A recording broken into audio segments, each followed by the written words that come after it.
And the Eid Festival gets underway pretty soon. You're watching the 7 o'clock news on BBC3. Still to come, what the world thinks of George Bush. You're getting around a lot tonight, aren't you? Yeah. The record industry said it would never catch on, then fought to put the genie back in the bottle as millions swapped free songs with each other online. Figures out today show how tragically wrong the record business was. With a tenfold rise in legal downloads last year, that's 200 million tracks onto our MP3s last year, though sadly, Baltimore's Tarzan Boy is yet to become available. Legal loads could account for a quarter of all sales within 5 years. Here's our entertainment guru reporter, Emma Jones.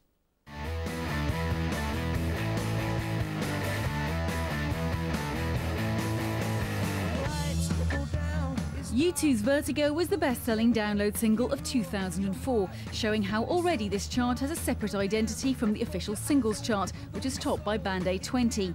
Downloading increased tenfold last year, and in December, for the first time, sales of digitally bought music topped those of physical singles.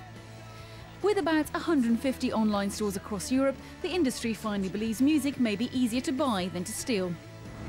The meteoric rise of devices like iPods are thought to be responsible as to why we're downloading more of our music than going out to buy it. This means, though, that the singles chart is getting to be more and more irrelevant. Elvis's Jailhouse Rock only sold a most unkingly, if not downright pathetic, 20,000. Downloads themselves only manage around 2,500, but unlike the official chart, which is fan-based and singles quickly disappear, download favourites like Natasha Bedingfield stick around for months. It'll make for an interesting scenario because from next month their sales will be included in the official singles chart. If you take something like Franz Ferdinand, who are in the top 10 on the download chart with Take Me Out at the moment, that single's actually been deleted months ago. It was a hit a year ago, and of course the album's sitting in the top 5, but people want that actual one track. I could stay awake just to hear. Even better, Aerosmith's on the download chart, while Survivor's Eye of the Tiger is in the top 40 of Apple Music's most bought tracks.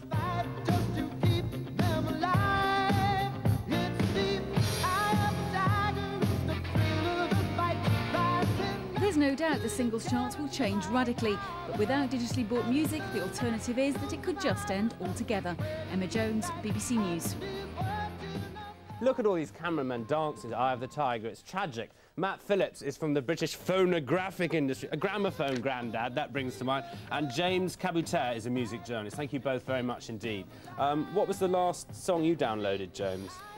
Embarrassingly, it was the Terry and June theme tune for... it was for my mobile. How does that go? Can you sing it? That's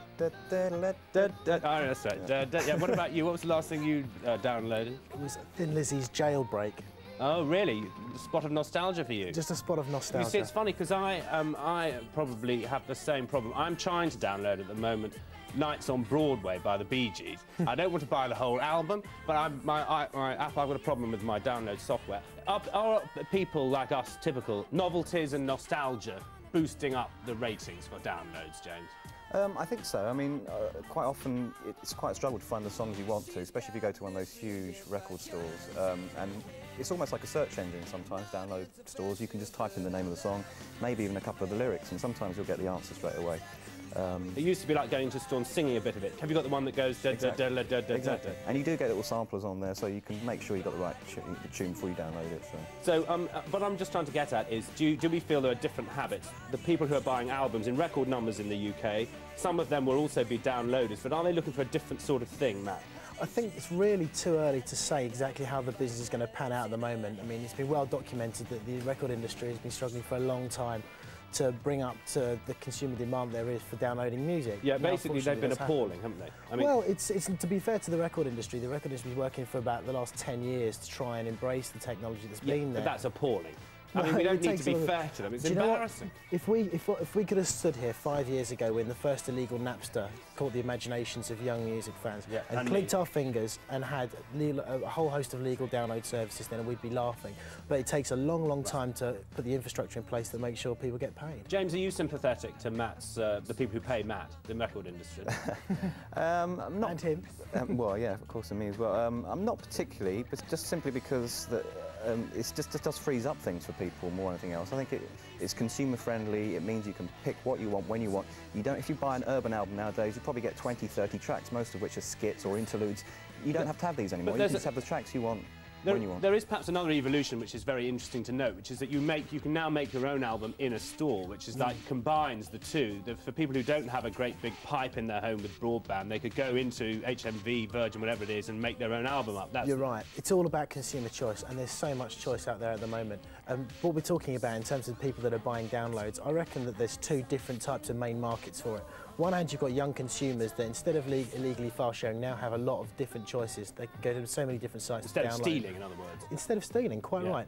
And you've also got older consumers, the iPod generation, if you like, that are filling gaps in their album collection, so it's fantastic. All right, well, for now, thank you both very much indeed, James and Matt. Thanks.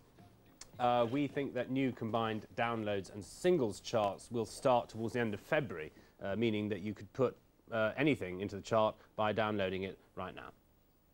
Let's go to news around the world now. And